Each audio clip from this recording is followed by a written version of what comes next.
Ce midi, je cuisine avec mon Cookéo. Ma maman m'a donné 2 belles courgettes comme ça. On va en utiliser une pour faire un risotto de pâtes perles aux courgettes. C'est une recette que j'avais déjà faite et que j'aime bien, que je vais devoir adapter parce que j'ai pas tous les ingrédients vu que je suis toujours pas allée aux courses. Étape 1, je coupe ma courgette en rondelles de cette épaisseur, puis en bâtonnets et puis on fait un quadrillage dans l'autre sens pour faire des petits cubes. On coupe des petits cubes comme ça.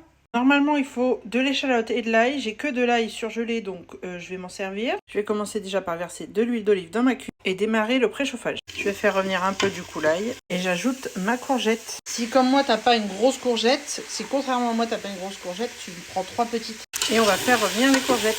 Une fois que ça a bien doré, bon, vous le voyez pas vous, on va ajouter des pâtes perles. Mais tu peux mettre aussi des coquillettes, par exemple, ou du riz, risetti, des becs d'oiseaux. On mélange, on fait revenir 1 minute. Ensuite, on verse le vin blanc et on laisse évaporer.